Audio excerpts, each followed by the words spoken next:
Heck, what? Morning already. I felt thirsty and opened my eyes to see the dazzling morning sun streaming in through the window.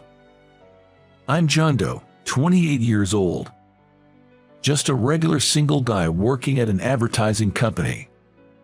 Yesterday, we had a company party. Perhaps I drank too much, I can't remember anything. I managed to wake up my lazy body, which still had some alcohol left in it, and looked around to find my tie and bag carelessly tossed on the floor. Perhaps I had let loose a little too much, being our first party in a while. With a pounding headache from the hangover, I stood there in a daze when suddenly my cell phone rang. The call was from my colleague, Bob. "Hey John, good morning. You okay after last night?" Bob's voice on the other end of the phone sounded like he found something amusing. Maybe I messed up after all. Honestly, I'm a bit dizzy with this hangover. I can't remember anything from last night. Did I do something weird? No way. You don't remember doing all that. As the truth unfolded from Bob's words, my face turned redder by the minute. At last night's party, I met our junior colleague, Emma, after a long time. She was a sweet 24-year-old woman, a junior in the department I used to be a part of. However, for some reason, I had been keeping my distance from her. Apparently, Emma didn't find it amusing, and took this opportunity to approach me. "Don't you think you've been a little cold lately, John? You used to be there for me." That's right. Being a senior in the same department, I often listened to Emma's worries. But she consulted me so often without considering my convenience, it was frankly bothersome. "I'm sorry, but I just switched departments and frankly, I have enough on my plate right now. Plus, you have a boyfriend. He might worry if you're frequently dining alone with another man, don't you think?" Yes. Emma had a boyfriend. Yet, she kept insisting on talking and inviting me to bars and restaurants. I listened to her complaints, and because of our positions, I ended up paying every time. Looking back, I might have been taken advantage of. In the past, however, I was swallowed up by her strong pace and was at her beck and call. Tonight, however, I managed to express my intentions with the help of alcohol. I drank too much due to the tension, and my memory cut off from there. According to Bob, she seemed clearly discontent with my words. "So, you won't listen to me anymore, John?" "That's right. I think it's for the best." Even to an outsider, Emma seemed too persistent. I was getting tired of it. Then she provocatively said, "You refuse smart talks, but you're often out with department head Catherine, aren't you? Isn't that unfair? She's indeed beautiful, but somewhat aloof, and she's 9 years older than me." "Oh, you're not by any chance attracted to Catherine, are you?" "Don't badmouth Catherine." According to Bob, I abruptly cut her off by slamming my beer glass on the table. Emma, who only knew my usual calm demeanor, was taken aback by my sudden change.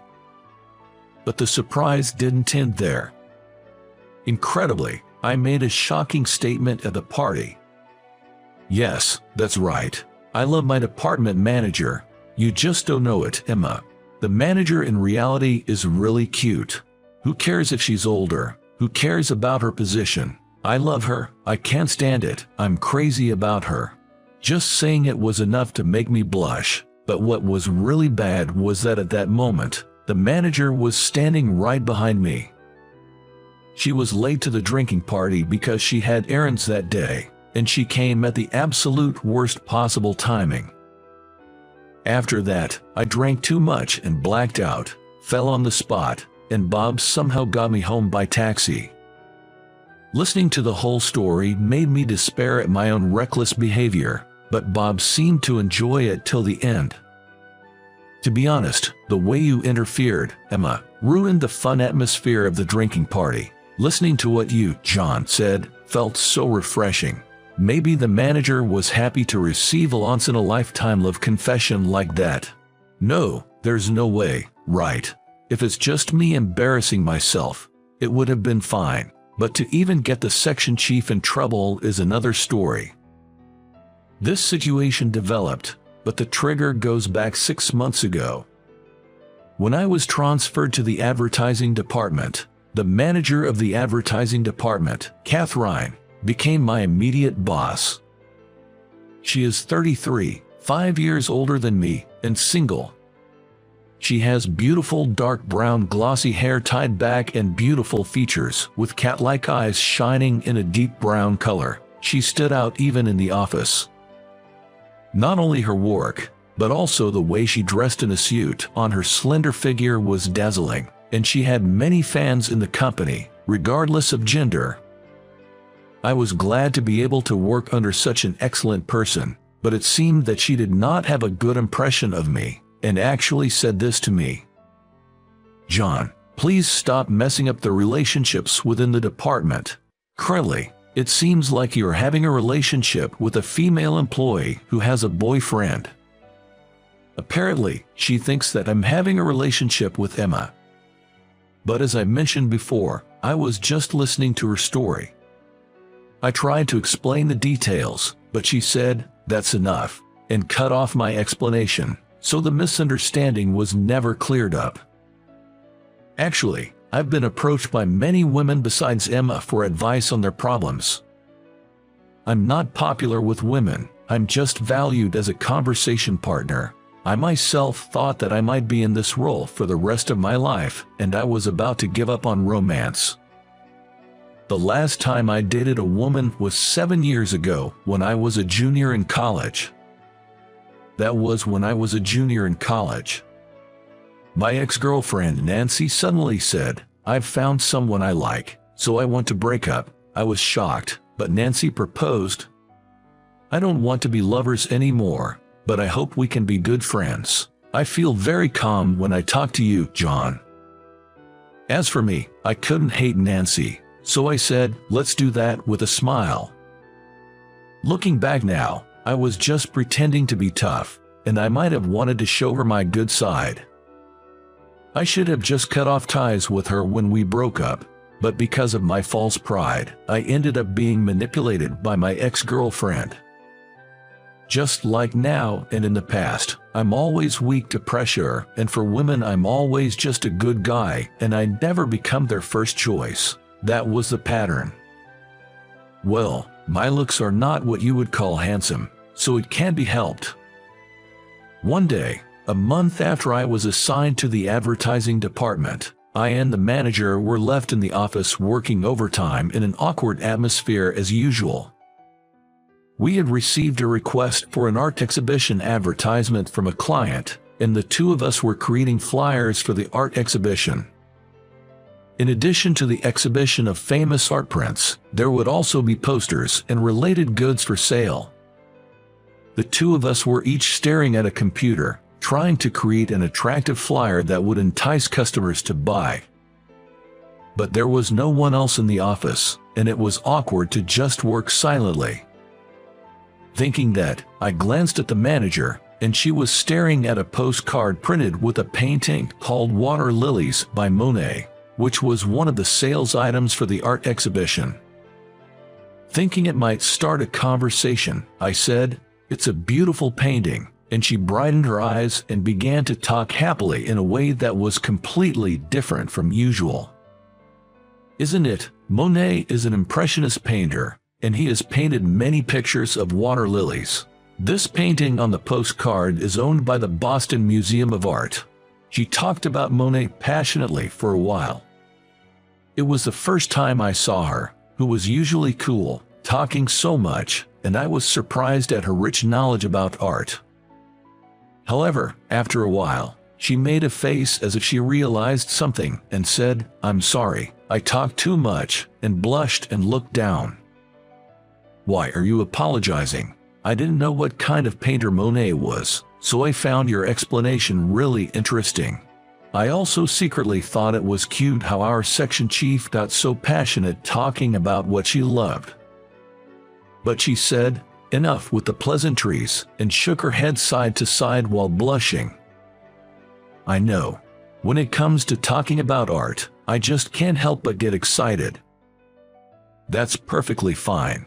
If we're working in advertising, knowledge of art is absolutely essential. Our conversation continued to flow naturally, and we were able to make significant progress on our flyer. As the overtime for the day was wrapping up, I decided to be bold and asked the manager, "Would you like to go for a drink?" I thought that since we had warmed up to each other, having a drink would deepen our relationship even further. Initially, the manager squinted at me with a skeptical look. "Well, aren't you involved with your junior colleague, Emma? You don't plan on making a move on an older woman like me, do you?" "No, not at all. Emma is infatuated with her boyfriend, and I'm just someone she talks to." "Really? Well, that's okay. I'm not that kind of woman. We'll have our drink and then head straight home." Despite the manager's initial wariness, we managed to have a drink together at a local bar. The manager seemed to enjoy her draft beer and loosened up enough to talk about art as she had before. She had studied art history in college, and I found her stories fascinating. She seemed to finally let her guard down since I made no further advances. As we left the bar, she said, "I had a great time." I too enjoyed spending time with the manager. From that day forward, the walls between us came down. We were able to work more smoothly while maintaining open communication. Whenever our schedules matched up, we would go for drinks. It became our regular activity. One day, the manager opened up to me. "I misunderstood you, John. I've heard from other employees that you often get consulted by female staff about their problems. I had an unfair prejudice against you, and I've been cold towards you, and I truly regret that." I smiled and said to the deeply apologetic manager, "No worries at all. When someone hears that you're alone with female employees, it's a common assumption.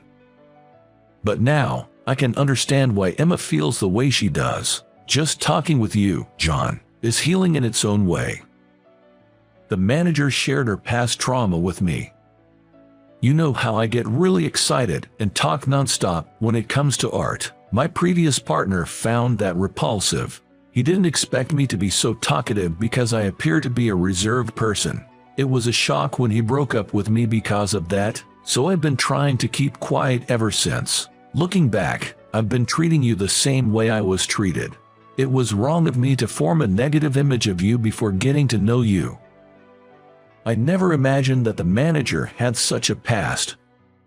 She had been pretending to be someone she wasn't after being rejected for being her true self. I would never do that. That's because I genuinely like the manager just the way she is. Spending time together, she became someone special to me before I knew it. "Catherine, I think you're incredibly charming just the way you are. We've managed to understand each other like this, so let's let bygones be bygones. Please, I'd love for you to continue sharing about art with me." At my words, Catherine showed a genuinely happy smile. "Because you're such a good listener, John, you also satisfy my frustrations. I've been holding back for so long, so I'm really grateful. But recently, I've been a little worried about you. You've been frequently asked out by Emma, and you're paying for her meals, aren't you? I think it's a bit different if you listen to her concerns once in a while." "You're right. I've been feeling stressed about my relationship with Emma lately, so I think I'm going to distance myself a bit. Until now, I could only find my sense of self-worth by being close to someone. But since meeting Catherine and falling in love, I've come to want to spend my precious time with my special person." That's how I came to the events of last night. Having fallen in love with Catherine, I tried to keep a distance from Emma, but I never thought I would make such a blunder while drunk. I was beating myself up over it, but I decided to apologize to Catherine first, and nervously made a call. Catherine must have been appalled because I went on a drinking spree. Listening to the dial tone, with a bad feeling in my chest, Catherine answered the phone quicker than I expected. "Hello. Catherine, I'm really sorry about yesterday. My thoughtless actions have caused you trouble. I know an apology won't cut it, but please let me get down on my knees. Whoa, John, calm down. There's no need for you to do that. Just calm down first. As soon as I heard Catherine's voice over the receiver, I blurted out an apology. From the tone of her voice, it didn't seem like she was angry. Instead, Catherine said something unexpected. I'm actually on my way to your apartment right now. You seemed really drunk yesterday, and I thought your hangover must be rough. I'm coming to check on you. I brought some stuff, so let me in. I hadn't expected Catherine to come to my place. 10 minutes later, the intercom rang, and Catherine had bought not only food, but also mineral water and painkillers. I'm sorry for making you worry. No, it's fine. You have always been so good to me. You drank a little too much last night, didn't you? You don't look so good. You should get some rest today. Catherine said that and comforted me with kind words. But the words "you drank too much" stuck in my chest. Probably, she interpreted my words last night as he couldn't help it because he was drunk, and was silently signaling I don't mind. But I wanted to convey my feelings properly. Catherine, even though I don't remember anything from yesterday, everything I said at the party is true. When she heard my words, Catherine looked at me with a surprised face, and I quickly started speaking to change the atmosphere while blushing. But, of course, I understand if it's impossible. I'm happy just being by your side, Catherine. If we can continue to work together from now on, that's more than enough. So please, forget what I just said. While I was talking, Catherine hugged me tightly. For a moment, I couldn't understand what was happening, but Catherine was crying, saying I'm happy, with a smile. I was really happy about what you said yesterday, but I thought I shouldn't take it seriously, so I was acting defensive. I never thought you felt the same way about me, John. You like me too. Yes, spending time with you, I've grown to like you not as a subordinate, but as a man. But you are so kind, John. I've always told myself not to expect anything from that kindness. I've been so mean, advising you to keep your distance from Emma because I wanted you all to myself. I'm just awful, aren't I? Tears streamed down her face as I held her. Like I've said before, I love you just as you are, Catherine. I'm incredibly happy that you feel that way about me. We savored our happiness, holding each other tightly. A year after we confessed our feelings to each other, I invited Catherine into a French restaurant for our first anniversary and proposed to her there. Marry me, I said, handing her a diamond ring. Catherine beamed with joy. What a romantic proposal, my heart's racing. Because when I confessed my feelings, I was so hammered that I couldn't remember it. I wanted to etch the words of my proposal in my brain. I can see that. I will never forget today, even after decades of being married to you. I know that as long as I'm with her, we'll make many wonderful memories together.